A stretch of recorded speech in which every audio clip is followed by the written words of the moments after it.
The millionaire's son shouted, "Don't go in!" But the maid, she had already seen what was inside the sealed room, and she knew exactly who it belonged to. There's a silence that follows moments like those, an emptiness so heavy you can almost feel it swallowing the air. I don't know where you're listening from. Maybe you're cleaning a kitchen, folding laundry, or coming home from work, staring at the clock after a long day. It doesn't matter what time it is, but I promise today's story will surprise you. This is the story of Maria Elena Vasquez, a woman whose calloused hands told the history of 1,000 scrubbed floors, and whose tired eyes had witnessed more cruelty than kindness in the past 5 years. At 53, she had learned that silence was sometimes the only armor between herself and a world that saw her as disposable. Every morning at 4:30, she would wake in her cramped studio apartment in Astoria, Queens, the radiator clanking like an old ghost as she prepared instant coffee in a chipped mug that read "World's Best Mom," a Mother's Day gift from her daughter Isabella, now 26 and working 2 jobs just to survive in this expensive city. The subway ride from Queens to the Upper East Side took exactly 1 hour and 47 minutes, depending on delays. Maria would sit in the same corner seat when possible, her weathered hands folded over a small canvas bag that contained her work uniform, a thermos of coffee, and sometimes a piece of bread with butter for lunch. She watched the city wake up through the scratched windows, delivery trucks rumbling down empty avenues, joggers in expensive athletic wear, doormen in crisp uniforms unlocking the gates to buildings that cost more than she would earn in 10 lifetimes. The Grayson Mansion stood like a monument to old money on East 75th Street, its limestone facade gleaming even in the gray March morning light. 5 stories of architectural grandeur, with windows so tall they seemed to stretch toward heaven itself. Inside, Persian rugs worth more than most people's annual salaries covered floors of Italian marble, while oil paintings by masters whose names Maria couldn't pronounce watched from gilded frames. Crystal chandeliers cast rainbow patterns on walls papered in silk that probably cost more per yard than Maria's monthly rent. But all this beauty felt cold, sterile, like a museum where no one was allowed to touch anything or breathe too loudly. The air itself seemed thin, perfumed with expensive candles but lacking the warmth of a home where people actually lived. Charles Grayson had built this fortress with money earned from a portfolio that included technology stocks, cryptocurrency investments, real estate developments across Manhattan, and art collections that appreciating at rates most people couldn't fathom. His net worth, according to Forbes, hovered somewhere near $800 million, yet wealth hadn't protected him from the cruelest blow life could deliver. Charles was 58, with gray hair that had once been dark brown and eyes the color of storm clouds. 2 years ago, his wife Eleanor had died of pancreatic cancer, a swift, merciless disease that took her from diagnosis to death in just 4 months. She had been the heart of their home, the one who remembered birthdays, organized family dinners, and somehow made their palatial house feel like a place where people belonged. Without her, Charles had retreated into his work, spending 18-hour days managing his investment portfolio, acquiring new properties, and avoiding the echoing silence of rooms that still smelled faintly of Eleanor's gardenia perfume. His son Adrian, 28 years old, had inherited his father's sharp intellect but none of his patience. Tall and angular, with the kind of natural attractiveness that came from good genes and expensive grooming, Adrian worked at his father's investment firm but harbored deep resentments about living in Charles's shadow. He treated the household staff with barely concealed contempt, especially the cleaning women who came and went with increasing frequency. In the past year, they had employed 6 different housekeepers. Each one lasted a few months before quitting, unable to tolerate the family's mixture of grief, anger, and emotional absence. Vivienne, the youngest at 24, was more fragile than her brother, but equally wounded. She had been Eleanor's closest confidant, and her mother's death had left her struggling with anxiety and depression that she tried to hide behind designer clothing and forced smiles. She spent most of her time in her room, emerging only for meals that were usually eaten in silence, each family member lost in their own private pain. This was the house where Maria Elena Vasquez arrived on a cold Monday morning in March, carrying her small bag and the weight of her own sorrows. The previous housekeeper, a woman named Carmen from El Salvador, had warned her before leaving. "They're not bad people, but they're broken, and sometimes broken people break everything around them without meaning to." Mrs. Patterson, the head housekeeper who had managed the Grayson household for over 15 years, met Maria at the service entrance. She was a stern-looking woman in her 60s with steel-gray hair pulled back in a tight bun, and the kind of expression that suggested she had seen too much drama and had no patience for more. "You'll start with the main floors," she said without preamble, her British accent clipping each word precisely.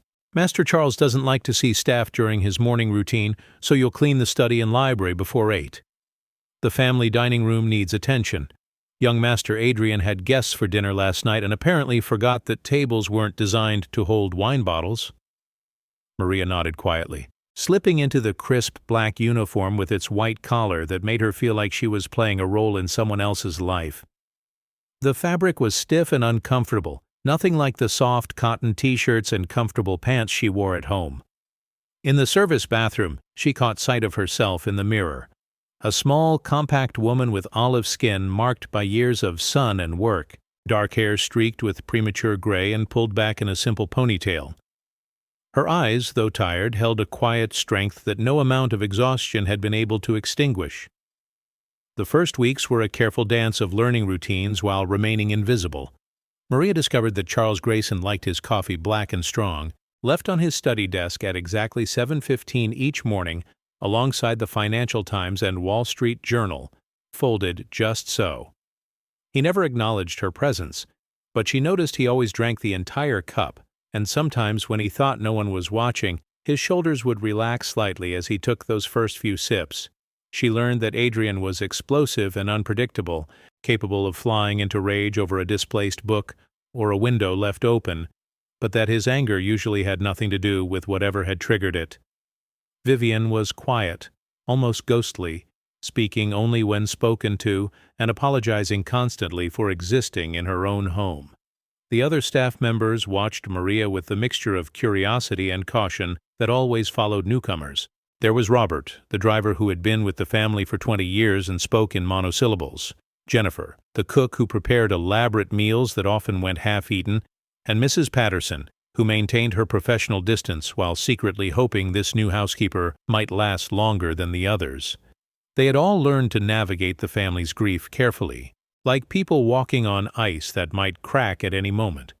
Maria's own story was written in the lines around her eyes and the careful way she moved through the world. She had come to New York 15 years ago from a small town in Mexico, following her husband Diego, who believed he could build a better life for their family in America. Diego was a carpenter, skilled with his hands and full of dreams about starting his own construction business. But dreams without immigration papers were dangerous things. 3 years after they arrived, Diego had been working on a high-rise construction project in Midtown when a scaffolding collapsed. He fell 12 stories, and with no insurance or legal status, the construction company simply made his death disappear from their records. Maria had been left alone with 12-year-old Isabella, no legal status, and barely enough English to ask for help. She learned to clean because cleaning required no words, only hard work and attention to detail. She learned to be invisible because visibility brought questions she couldn't answer. She learned to endure because her daughter needed food, school supplies, and a mother who wouldn't break under the weight of loss. Night after night, she read children's books aloud to Isabella, stumbling over English words until they both laughed at her pronunciation. Day after day she scrubbed other people's kitchens while dreaming of the small house in Mexico where she had grown up, where her mother still made tortillas by hand, and where jacaranda trees bloomed purple every spring. By April, something subtle began to shift in the Grayson household. It started with small things: Maria's habit of humming softly while she worked, melodies from her childhood that seemed to warm the cold marble halls. She sang quietly in Spanish, songs her mother had sung while cooking, Lullabies she had crooned to Isabella during those first frightening years in New York. The music seemed to breathe life into rooms that had been holding their breath for too long. One gray afternoon, while cleaning the family living room, Maria noticed that the massive arrangement of white orchids on the piano had begun to wilt. These were expensive flowers, shipped weekly from some exclusive florist, but they had been neglected like everything else beautiful in the house. Instead of simply throwing them away, Maria carefully trimmed the stems, changed the water, and moved the arrangement to a spot where it would catch the indirect morning light. She didn't think anyone noticed, but the next week, when the new orchids arrived, Charles quietly asked Jennifer to place them in the same spot. The piano itself had been silent since Eleanor's death. It was a magnificent Steinway grand, its ebony surface polished to mirror brightness, but the bench remained closed and the keys untouched. Eleanor had played beautifully, everything from classical pieces to old standards that made Charles smile. Sometimes Maria would run her dustcloth gently across the keys, being careful not to make any sound, and wonder what songs this instrument remembered. Vivian was the first to truly see Maria as more than just part of the furniture. It happened on a particularly bad day in late April, when the young woman had been struggling with one of her anxiety attacks. Maria found her sitting on the floor of the upstairs hallway, breathing rapidly and crying silently. Without thinking, Maria sat down beside her and began speaking softly in Spanish, her voice gentle and rhythmic. She didn't expect Vivian to understand the words, but somehow the tone, the cadence, the simple human presence seemed to help. After a few minutes, Vivian's breathing slowed, and she looked at Maria with genuine gratitude. "What were you saying?" Vivian asked quietly. "I was telling you that storms always pass," Maria replied in her careful English. "My grandmother used to say that to me when I was afraid." It was the beginning of their unexpected friendship. Vivian began staying in the kitchen sometimes while Maria prepared vegetables or organized pantry shelves. She asked questions about Mexico, about Isabella, about what it was like to be so far from home. Maria answered carefully at first, but gradually began to share small pieces of her story. Not the darkest parts, but enough to help Vivian understand that she wasn't the only one who had lost someone precious. Charles noticed the change in his daughter. She was calmer, more present at family meals, occasionally even smiling. He didn't understand what had caused the improvement, but he was grateful for it. His own relationship with grief remained complicated. Some days he could function almost normally, managing his investment portfolio, reviewing property acquisitions, meeting with financial advisors about cryptocurrency opportunities that could increase his already substantial wealth. Other days, the weight of Eleanor's absence felt unbearable, and he would lock himself in his study, staring at spreadsheets that represented millions of dollars, but meant nothing compared to what he had lost. One evening in May, Charles was working late in his study when he heard something that made him freeze. Piano music, just a few hesitant notes, played very softly. He stepped into the hallway and saw Vivian, sitting at the piano bench, her fingers barely touching the keys. She was playing a simple melody, something Eleanor had taught her years ago. Maria stood nearby, dusting a side table, but she had stopped her work to listen. There was something almost sacred about the moment. The first music the house had heard in 2 years, played by a daughter honoring her mother's memory, while a woman who understood loss stood witness. Charles felt tears on his face before he realized he was crying.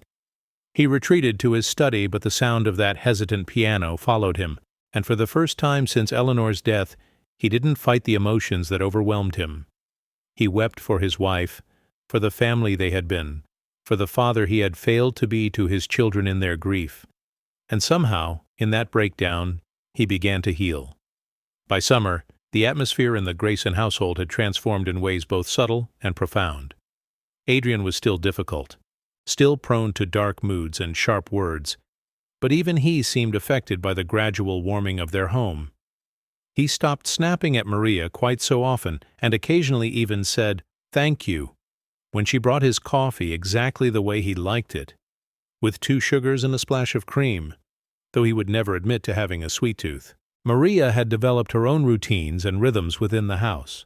She learned that Charles preferred his newspapers arranged in a specific order, that Vivienne felt calmer when there were fresh flowers in her room, that Adrian slept better when the air conditioning was set to exactly 68 degrees. These weren't demands the family had made, they were simply things she observed and quietly accommodated, the way a caring person notices what brings others comfort. Her own life had improved as well. The Grayson family paid better than her previous employers, and the work, while demanding, was steadier than the series of part-time jobs she had juggled before. She had been able to help Isabella with her college expenses.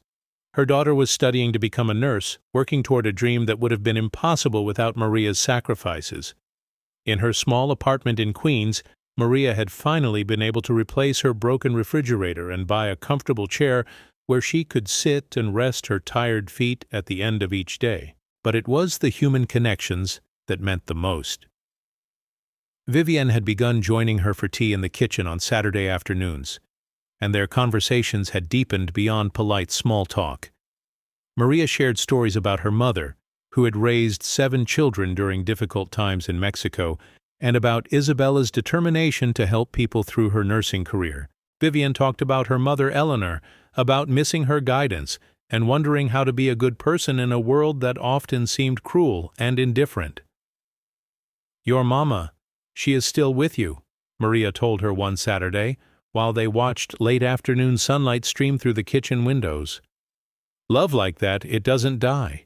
It lives in how you treat people, how you remember kindness." Charles had been passing by the kitchen and overheard these words.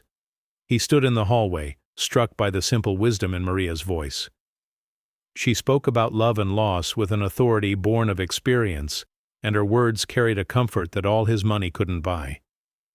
He realized that this quiet woman had brought something precious into their home. Not just cleanliness and order, but a kind of gentle peace that had been missing since Eleanor's death. One evening in June, Charles made an unusual decision. Instead of eating dinner alone in his study, as had become his habit, he joined Vivienne and Adrian in the dining room. The conversation was stilted at first, but gradually they began talking about small things. A movie Vivienne wanted to see, a business opportunity Adrian was considering, memories of family trips they had taken before tragedy changed everything. "Remember when Mom made us all go to that terrible tourist restaurant in Times Square?" Vivienne said, laughing at the memory.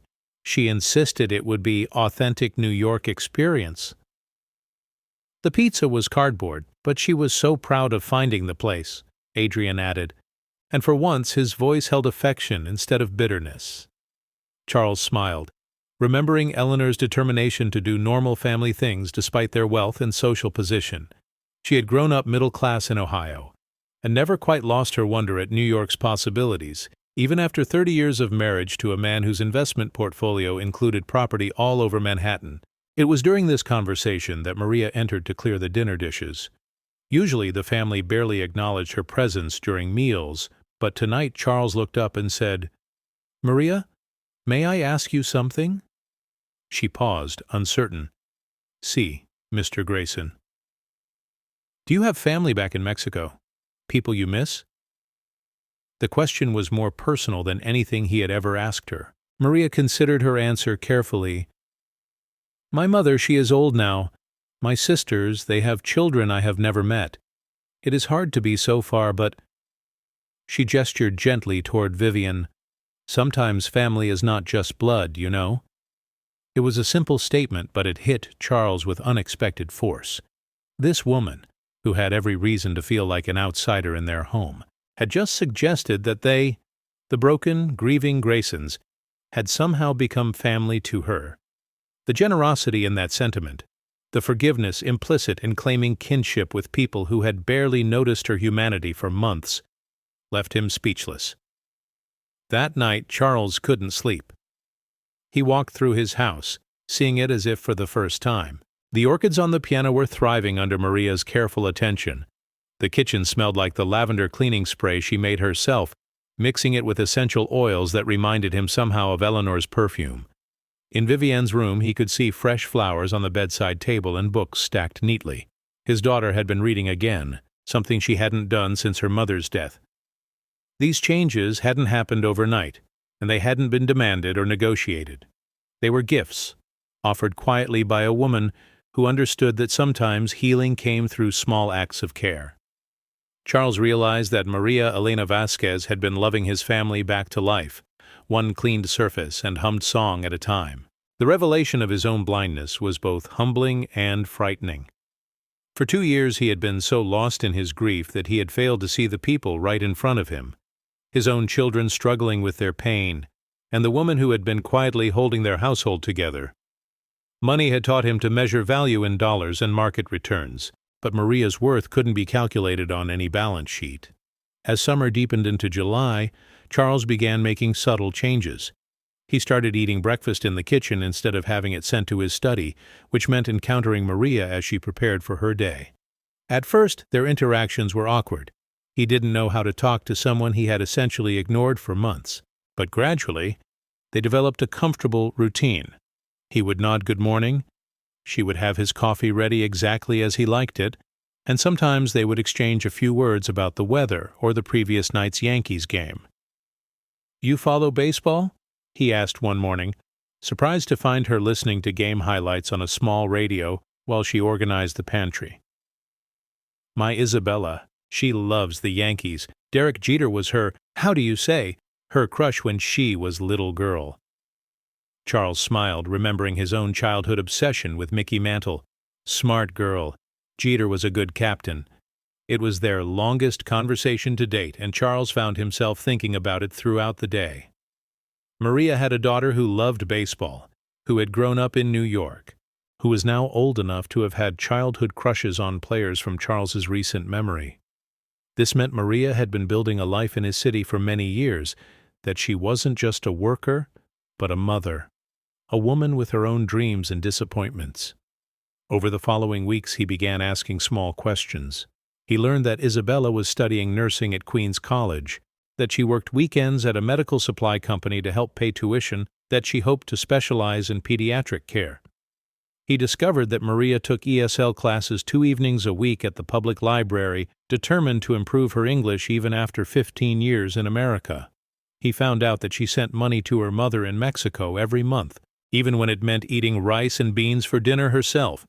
Each detail painted a picture of a life lived with quiet dignity and remarkable generosity.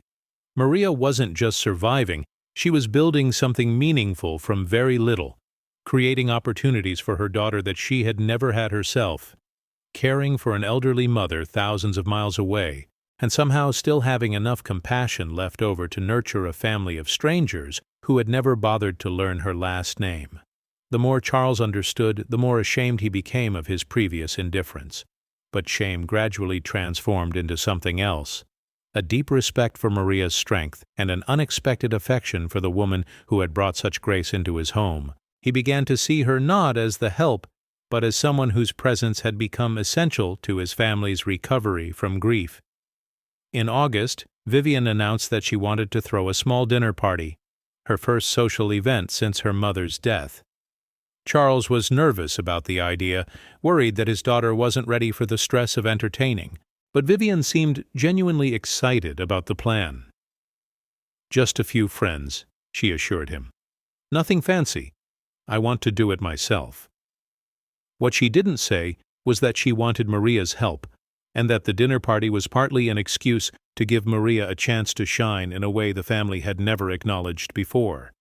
Vivian had been watching Maria prepare meals for months, had seen the care and creativity she brought to even simple tasks, and knew that Maria was a gifted cook, despite being employed as a housekeeper. The evening of the dinner party was warm and humid, typical for New York in August. Vivian had invited 6 friends, young professionals from her art history program, people she had been avoiding since her mother's death but was finally ready to reconnect with. Charles agreed to make an appearance but planned to retreat to his study once politeness had been satisfied. Maria had spent 2 days helping Vivian prepare. Together, they had planned a menu that reflected both elegance and warmth. Nothing too fancy or intimidating, but delicious and beautifully presented. Maria taught Vivian how to make her grandmother's recipe for chicken mole, a complex dish that required patience and skill. She showed her how to arrange flowers from the garden in simple but striking centerpieces, and how to fold napkins in a way that looked professional but wasn't pretentious. The dinner was a revelation. Vivienne's friends were charmed by the food, impressed by the warm atmosphere, and delighted to see their friend genuinely happy for the first time in years. The mole was particularly praised, rich and complex, with layers of flavor that spoke of tradition and careful preparation. Several guests asked for the recipe, and Vivienne proudly explained that she had learned it from Maria.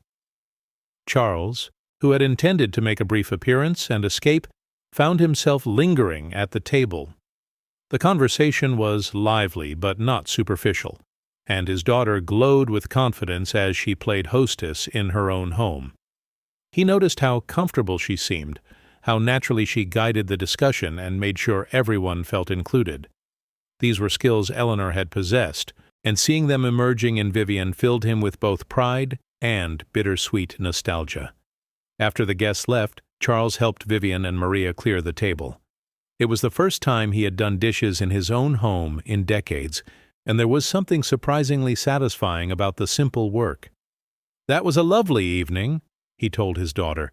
"Your mother would have been proud." Vivienne smiled, but it was Maria she looked at when she replied, "I had good help." It was a small moment, but for Charles, it crystallized something important. Maria hadn't just assisted with the dinner party. She had helped his daughter rediscover parts of herself that grief had buried. The confidence, the joy, the ability to create warmth and connection. These gifts had always been part of Vivienne, but Maria had somehow known how to nurture them back to life. September brought the kind of crisp, clear days that made New York feel like the center of the universe. The light was different, sharper and more golden, casting long shadows that stretched across the city's canyons of steel and glass. In the Grayson household, these days brought a contentment that none of them had experienced in years. Charles was working less obsessively, making time for family dinners and even occasional outings with his children. Adrian had started therapy at his father's suggestion, and was slowly learning to express his anger in healthier ways. Vivienne was taking art classes again, and had begun talking about applying to graduate school. Maria watched these changes with quiet satisfaction.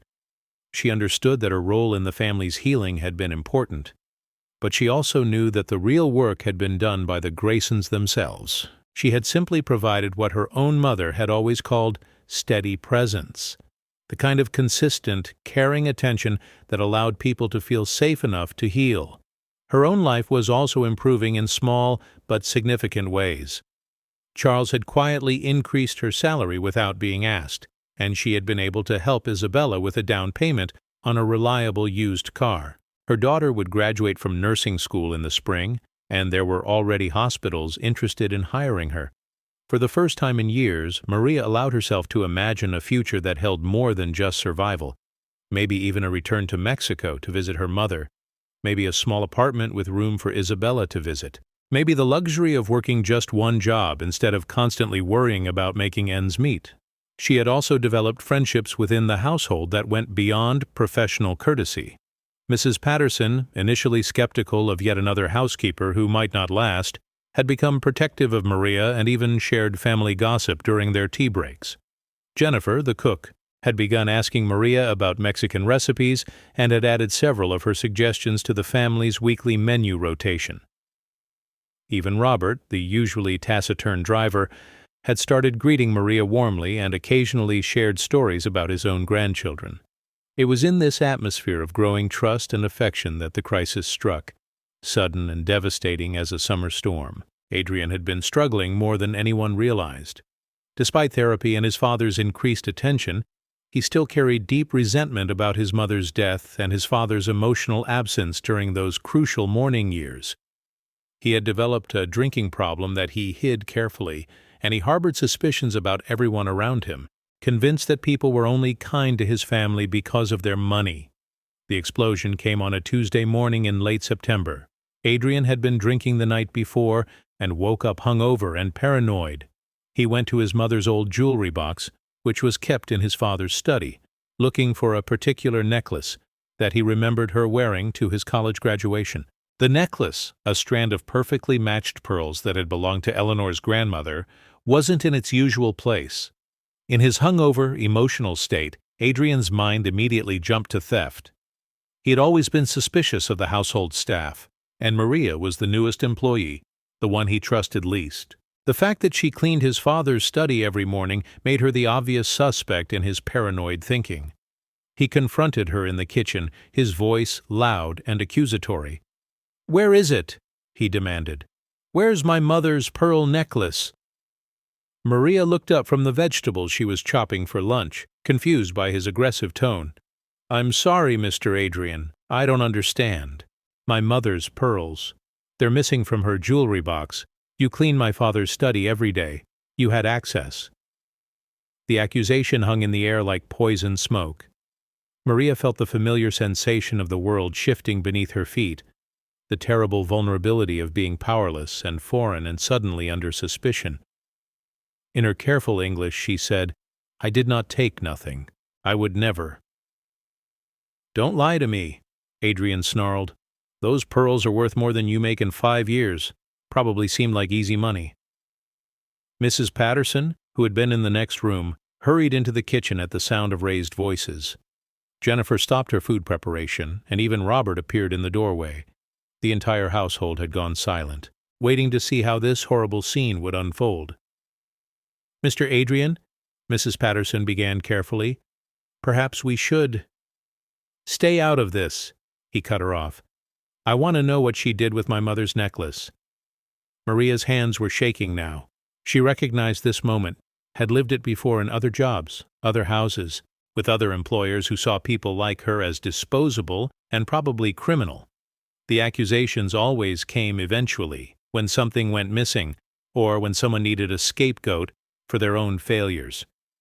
She had learned that defending herself only made things worse.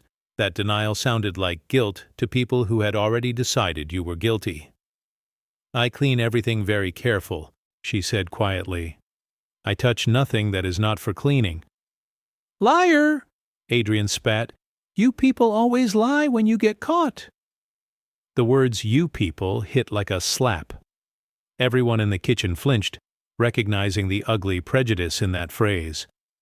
Mrs. Patterson looked shocked, Jennifer turned away in embarrassment, and even Robert, usually so diplomatic, shook his head in disgust.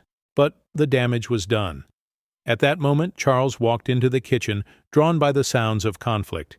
He saw his son, red-faced and aggressive, Maria pale and trembling, and the rest of his staff looking deeply uncomfortable. "What's going on here?" he asked. "I'll tell you what's going on," Adrian said, his voice getting louder. "This woman stole Mother's pearl necklace, the one from Grandma Rose.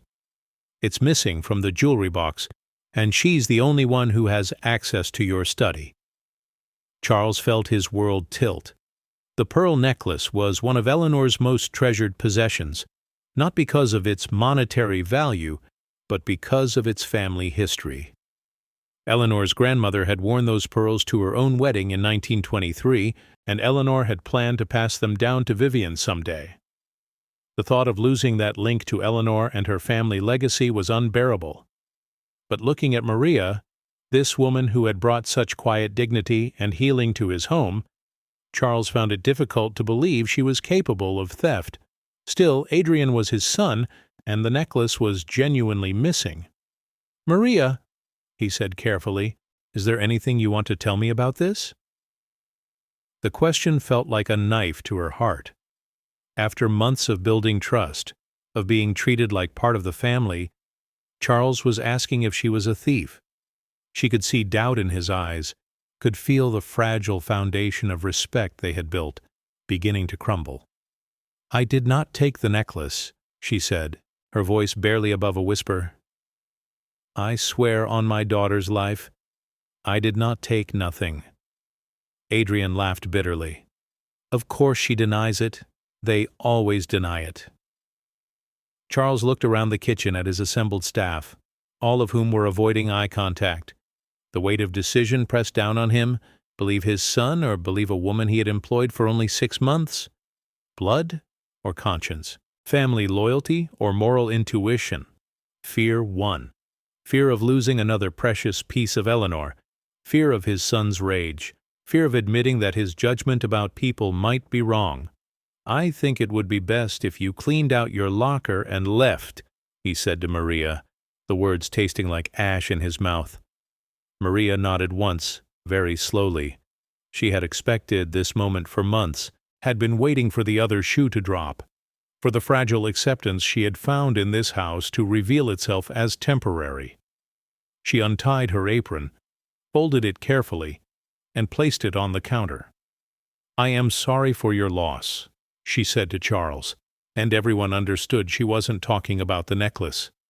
She collected her few personal belongings from the staff locker: a sweater, her small radio, a thermos, and a photograph of Isabella in her nursing school uniform.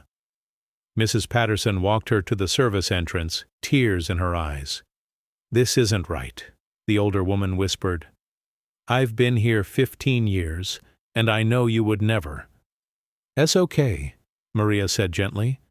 "Sometimes life is like this." But it wasn't okay. As Maria walked down East 75th Street toward the subway station, carrying her canvas bag and her wounded dignity, she felt something inside her break. Not her spirit, that had been tested too many times to break easily, but her hope. Her hope that kindness would be returned with kindness, that loyalty would be met with trust, that working hard and loving selflessly would eventually be enough to earn genuine respect and belonging.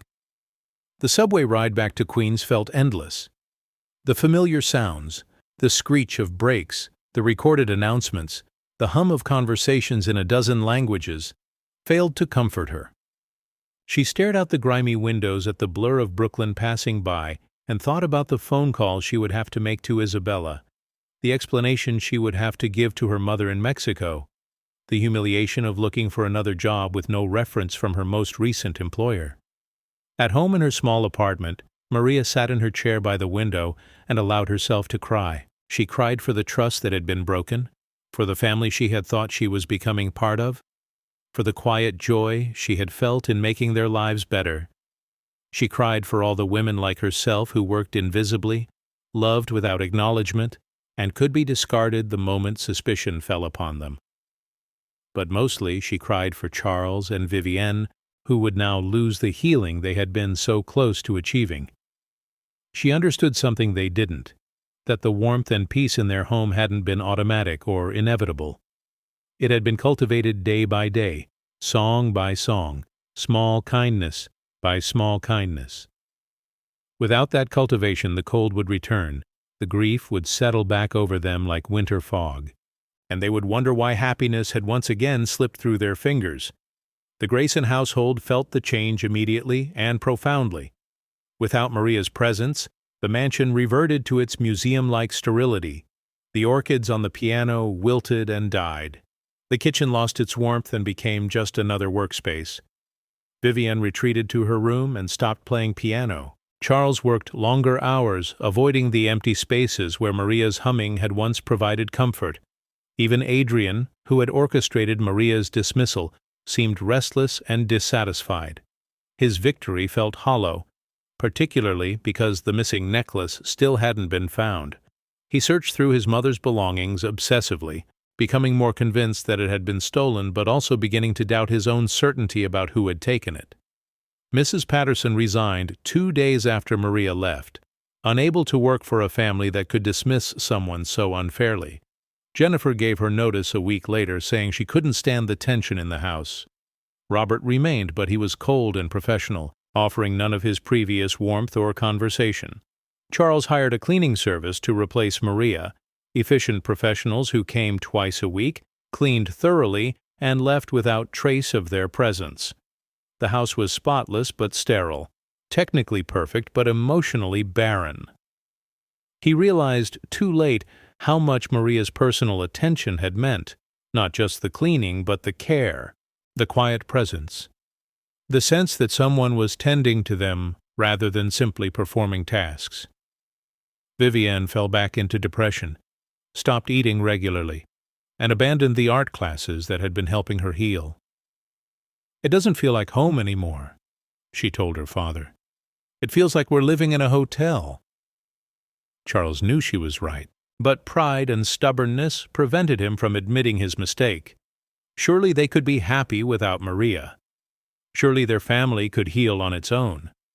Surely one housekeeper, no matter how kind, couldn't be essential to their well-being.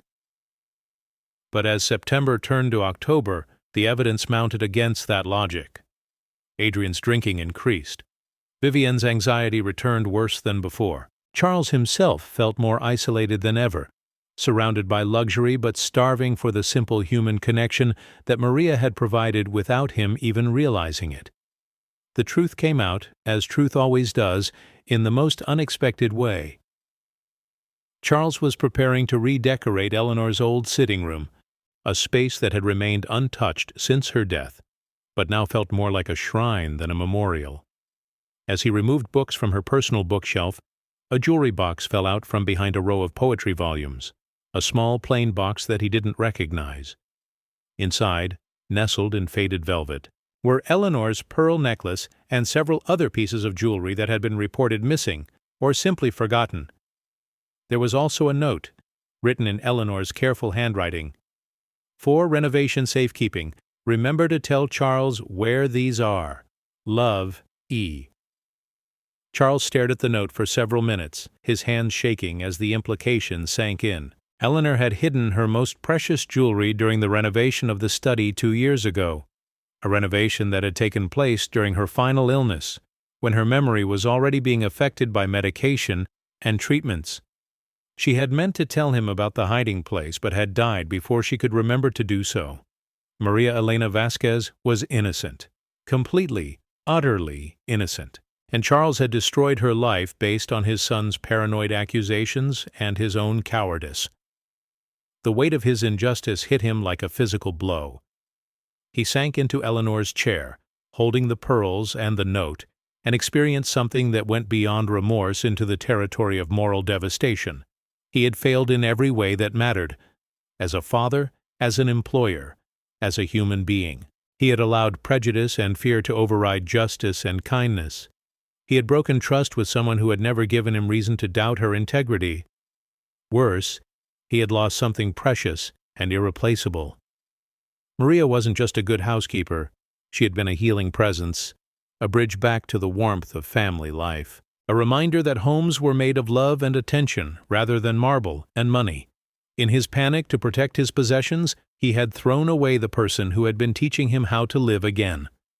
That evening, Charles called Adrian into his study and showed him the jewelry and the note. His son stared at the evidence of his mistake, his face cycling through disbelief, shame, and a desperate kind of defensiveness. "How was I supposed to know?" Adrian asked. She seemed like the obvious suspect. Because she was poor and foreign and powerless, Charles replied, his voice heavy with disgust, mostly at himself, but some at his son's willful blindness as well. "We made her guilty in our minds before we even looked for evidence." Adrian fell silent, unable to argue with that assessment. He had been drunk and paranoid and looking for someone to blame for his pain, and Maria had been convenient. The ugly truth of his prejudice sat between them like a living thing. "We have to find her," Vivian said when Charles told her what had happened. She was crying, but underneath the tears was a determination he hadn't seen in her for years. "We have to apologize and bring her back and make this right." Charles nodded, but privately he wondered if the damage could ever be repaired. How do you apologize for destroying someone's reputation? How do you ask forgiveness for prejudice and cowardice? How do you rebuild trust that you shattered through your own moral weakness? Still, he had to try. He owed Maria that much, and more. Finding her took several days of detective work. The employment agency that had placed her wouldn't give out personal information, but Charles's private investigator eventually tracked down her address in Queens. On a gray October morning, Charles made the subway journey from Manhattan to Astoria, the same journey Maria had made every day for 6 months, in reverse. Her apartment building was a modest brick structure, clean but clearly built for working people rather than wealth. Charles climbed 3 flights of stairs, feeling out of place in his expensive suit and handmade shoes. He knocked on apartment 3B, his heart pounding with nervousness and shame. Maria opened the door, and the shock on her face was painful to see. She had lost weight in the weeks since leaving his employ, and there were new lines of worry around her eyes. She was dressed for work. He realized he had probably interrupted her preparation for whatever job she had found to replace the one he had taken from her. "Mr. Grayson," she said carefully, not opening the door entirely. "Why are you here?" He held up the jewelry box and Eleanor's note. "Because I owe you the biggest apology of my life, and because I need you to know that you were innocent. We were wrong, completely, horribly wrong." Maria stared at the evidence of her vindication, but her expression didn't show relief or satisfaction. Instead, she looked tired, older, worn down by an injustice that went deeper than one false accusation. "I know I was innocent," she said quietly. "I always know that." Her dignity, even in this moment of vindication, humbled him completely. She hadn't needed his proof of her innocence. She had carried her own certainty within her. What she had needed, what he had failed to provide, was trust and respect and the basic human courtesy of reasonable doubt. "May I come in?" he asked. "May I apologize properly?" She hesitated, then stepped back to let him enter. Her apartment was small but immaculate, decorated with family photographs, potted plants, and the kind of personal touches that made any space feel like home. On a small table by the window sat a stack of nursing textbooks, Isabella's, he realized, and next to them a framed photograph of a young woman in a white coat, smiling broadly. "Your daughter?" he asked. "Yes. She graduate next month. She already has job at Lenox Hill Hospital. You must be very proud." "Si, very proud." Maria gestured to a small sofa. "Please, sit." They sat in the living room of her modest apartment, this powerful millionaire and this woman whose life he had temporarily destroyed, and Charles tried to find words adequate to his shame and regret. He told her about finding the jewelry, about Eleanor's note, about his realization of how badly he had failed her. He apologized for his cowardice, for his prejudice, for allowing fear to override justice. Maria listened without interrupting, her dark eyes focused on his face. When he finished, she was quiet for a long moment. "You want me to come back?" she said. It wasn't a question. "Yes, more than anything. The house. We. Nothing has been right since you left. Vivian has been heartbroken. Even Adrian realizes what we lost." Maria stood up and walked to the window, looking out at the modest street where she lived. "Mr. Grayson," she said finally, "I forgive you. But forgiveness is not the same as forgetting, and it is not the same as going back to how things were." He waited, sensing there was more she needed to say. "In your house I was invisible until something went wrong. Then suddenly I was very visible, but as the criminal, the suspect, the one who did not belong. You never saw me as a person who had feelings, who had a life outside your family, who deserved the same trust you would give to anyone else." Her words were spoken without anger, but they cut deeply because they were true. "You're right," he said. "I saw you as part of the household rather than as a human being with her own dignity and worth. And if I come back, what changes? How do I know that the next time something goes wrong, you won't again think first of the poor woman, the foreign woman, the easy target?" It was the hardest question she could have asked, and the most necessary. Charles thought about it carefully, not wanting to give easy promises that he might not be able to keep. "I can't promise I'll never make another mistake," he said finally, "but I can promise that I've learned something about prejudice and power and the damage they can do. I can promise that you would be returning as a valued member of our household, not as someone we tolerate. And I can promise that you would have my trust and respect from day one." Maria turned from the window to face him. "And Adrian?" What about his anger, his drinking, his need to blame others for his pain? He's in treatment now. Real treatment. Not just therapy, but rehab for his drinking. He asked me to tell you how sorry he is, how ashamed he is of what he said, and how he treated you. She nodded thoughtfully. And Miss Vivian? Heartbroken. She said you were the first person since her mother died who made her feel like she might be happy again. She's not doing well without you. This seemed to affect Maria more than the apologies or promises had. Charles could see the conflict on her face. She had genuinely cared for Vivian, had seen her own story of loss reflected in the young woman's grief. I need time to think, she said finally. This is not easy decision. Of course, take all the time you need. Charles stood to leave, then paused. Maria, may I ask, what would it take for you to trust us again? She considered the question seriously. Time, she said, and proof that words are true, and she paused, seeming to gather courage, and respect, not just politeness, but real respect, like I am human being with thoughts and feelings and a life that matters. You are, Charles said. You absolutely are, and I'm sorry it took me so long to see that. After he left, Maria sat in her apartment for hours, thinking. Isabella called from school, excited about her upcoming graduation and full of stories about her hospital internship. They talked for almost an hour, and Maria found herself describing Charles's visit and his offer. Mommy, Isabella said, you have to do what feels right in your heart. But remember, you changed that family once. Maybe they deserve a chance to show they've learned from their mistakes. But what if they haven't? What if I go back and the same thing happens again? Then you leave again, and you know you tried. But if you don't go back, you'll always wonder if they could have changed, if you could have made a difference. That night Maria called Vivian.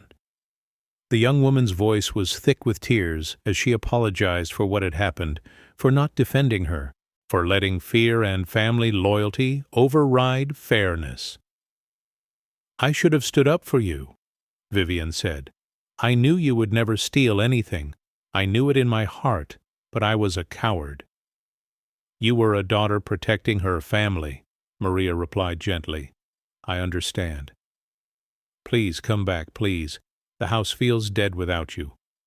Maria closed her eyes, remembering the little girl she had sung to sleep, the young woman who had slowly learned to trust again after her mother's death. I will think about it, mija. I promise I will think about it. 3 days later, on a crisp November morning, Maria called Charles at his office. I will come back, she said without preamble, but with conditions. Anything, he said immediately. First, I want to be treated as professional, not as servant. I want respect in how people speak to me and about me. Absolutely. Second, I want fair wages and time off, like any other professional employee. Of course. Third, if there is ever problem or question about something, I want to be asked directly and treated as innocent until proven otherwise. You have my word. And fourth, Maria's voice grew softer, more personal. I want to know that I am valued not just for my work, but for who I am, for the person, not just the employee. Maria, Charles said, his voice thick with emotion, you are valued, more than you know. The morning of her return was electric with nervous energy. Charles had told the entire household, the new temporary staff, Robert, and the few remaining long-term employees that Maria was coming back and that anyone who couldn't treat her with respect would be immediately dismissed. Vivienne had barely slept, anxious and excited about seeing the woman who had become like an older sister to her. Even Adrian, who was back from his 30-day treatment program, had asked to be present when she arrived. Maria took the subway from Queens to Manhattan, as she had so many times before. But this journey felt different. She was returning not as a desperate woman taking any job she could get, but as a valued professional whose skills and humanity had been recognized and requested. The difference in her posture, in her confidence, was subtle but real. Charles met her at the front door, not the service entrance, but the main door, a symbolic gesture that wasn't lost on either of them. "Welcome home," he said, and meant it in every sense of the word. Vivian appeared in the foyer, tears streaming down her face. "Maria," she whispered.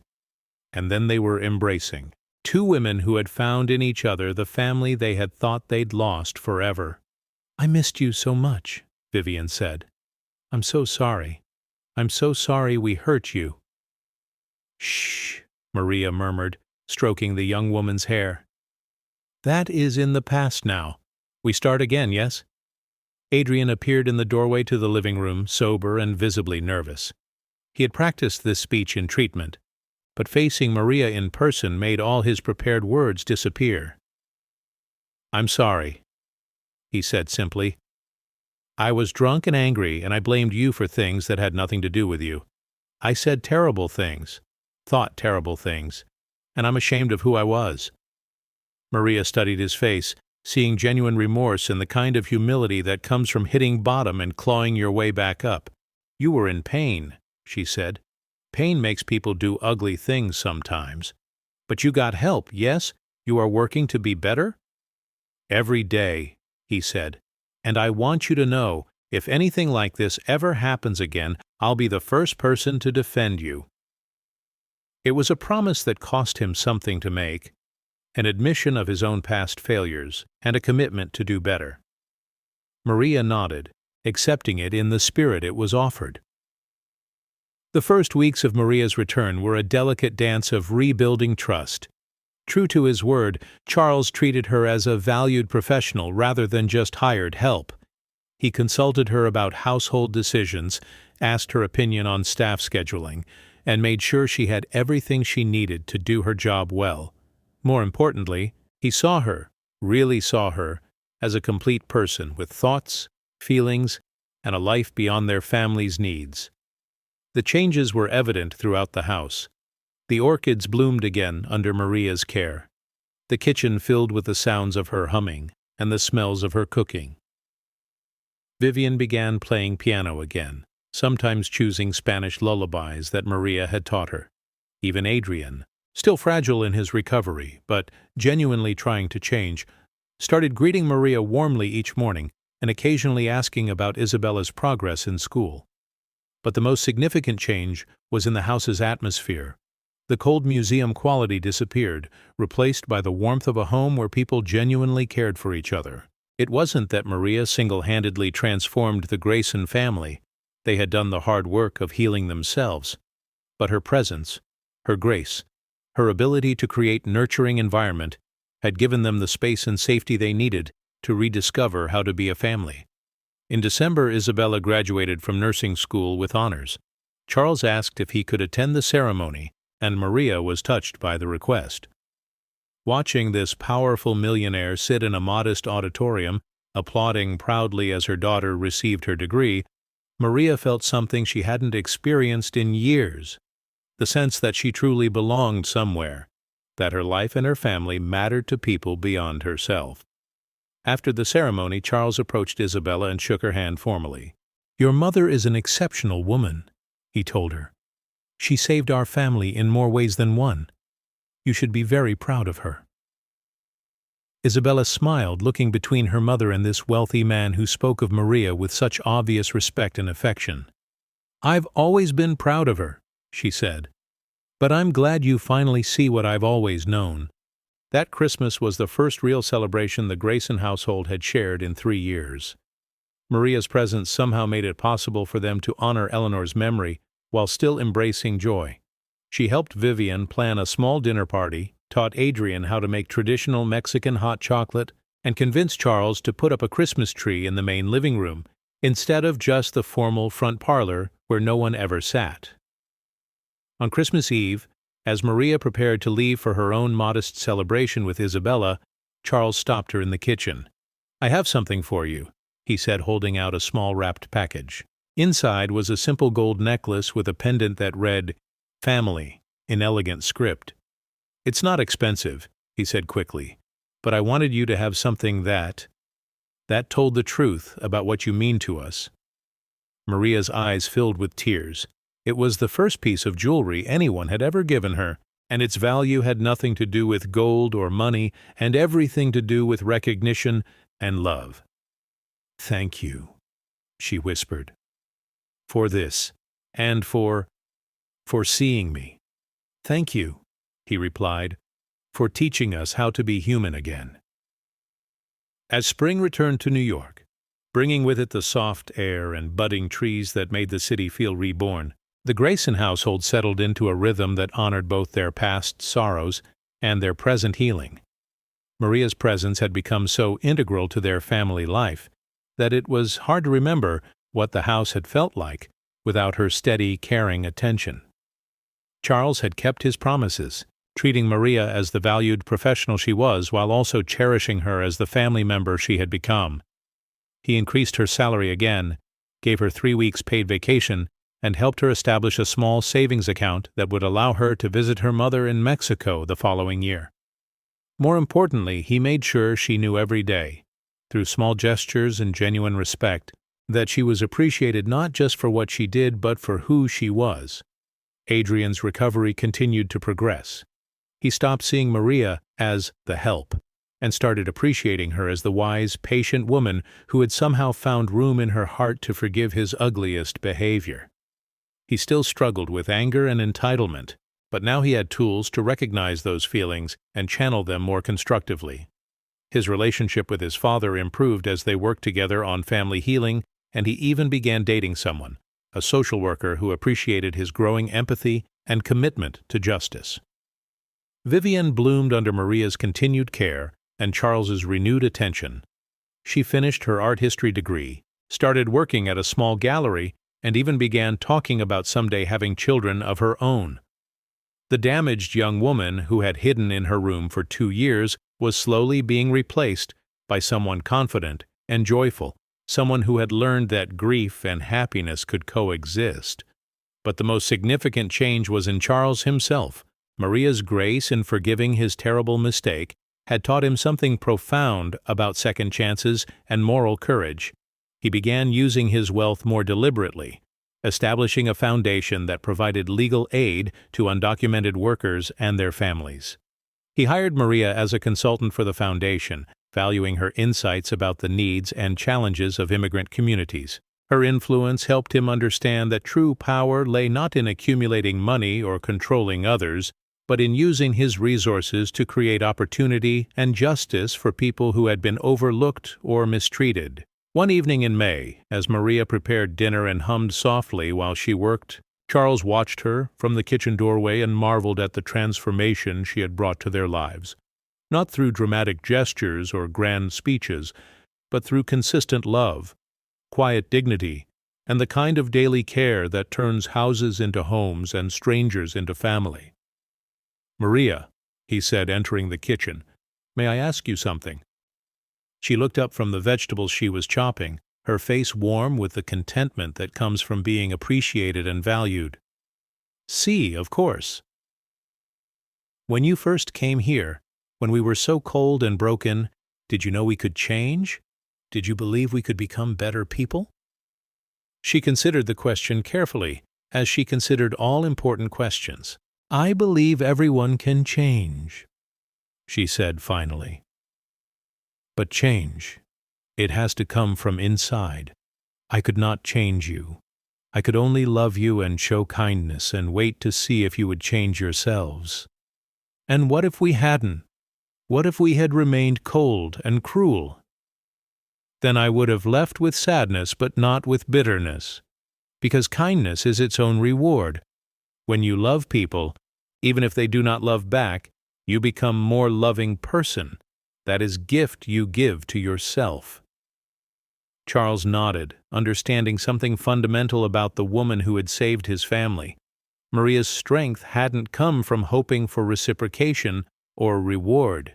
It had come from her commitment to being the person she wanted to be, regardless of how others responded. That kind of moral courage, the courage to remain loving in the face of rejection, kind in the face of cruelty, dignified in the face of injustice, was rarer and more valuable than any fortune he had accumulated. That summer, Maria finally made her trip back to Mexico to visit her mother. Charles paid for her flight and gave her a month off with full pay, telling her that family time was sacred and should never be rushed. When she returned, she brought photographs of her elderly mother, her sisters and their children, and the small town where she had grown up among mountains and jacaranda trees. It was beautiful to see everyone, she told Vivian, but it was also beautiful to come home. Home. She had called New York home, had called the Grayson house her place of belonging. For Charles, those words represented the completion of a long journey from employer and employee to something much deeper and more meaningful.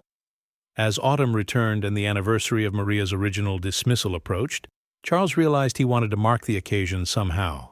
Not to dwell on past mistakes, but to celebrate how far they had all come since that terrible day when fear and prejudice had nearly destroyed something precious. He arranged a small dinner, just the family and Isabella, who had become as cherished by the Graysons as her mother.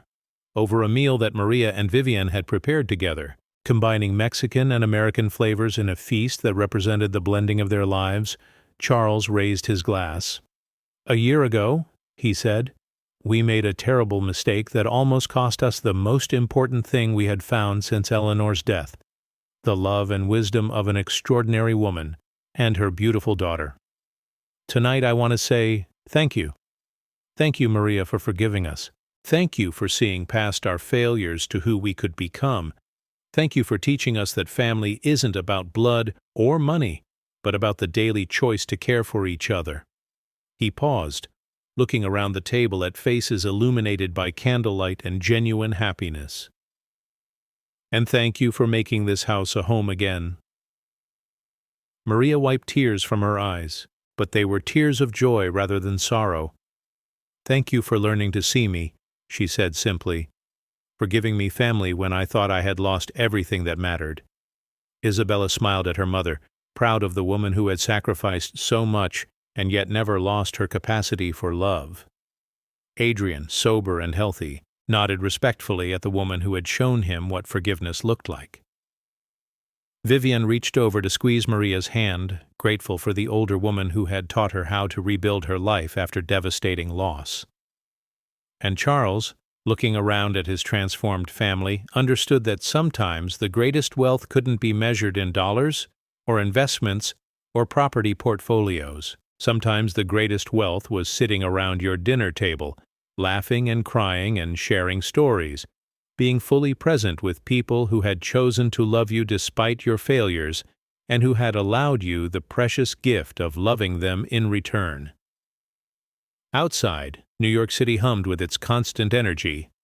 Millions of people rushing toward their own dreams and disappointments, their own chances for redemption and grace.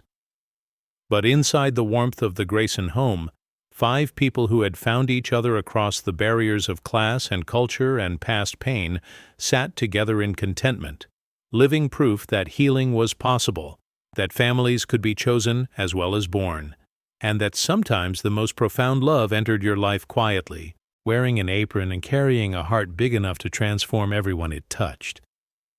As the evening wound down and Isabella helped clear the dishes, she pulled her mother aside in the kitchen. "Mommy," she said softly, "I'm so proud of how this story ended." Maria smiled, looking through the kitchen doorway at Charles reading to Vivian from a book of poetry, at Adrian making coffee for everyone, at a family that had learned how to be whole again. "No, mija," she said gently. "This is not the ending. This is how the real story begins." And she was right. Because love, real love, the kind that transforms and heals and creates family where none existed before, isn't a destination you reach. It's a choice you make every day, a gift you give freely without expecting anything in return, a quiet revolution that changes the world one heart at a time. In the months and years that followed, the Grayson family continued to grow in compassion and wisdom, always carrying with them the lessons Maria had taught about dignity, forgiveness, and the courage to see past surface differences to the humanity that connects us all. And Maria, finally home in every sense of the word, continued to love and serve and nurture, Not because she had to, but because she had discovered that there is no greater joy than using your life to make others' lives more beautiful. The sealed room that had once held secrets and suspicion was now Vivienne's art studio, filled with light and creativity and hope. The pearl necklace that had caused so much pain was returned to its proper place, but more importantly, it no longer carried the weight of suspicion and broken trust. And the words, "Don't go in," that had begun this story were replaced by, "Come in, you belong here." An invitation extended not just to Maria, but to anyone who understood that true wealth lies not in what we own, but in how we love. So tell me, have you ever worked for someone who learned from you without saying it out loud?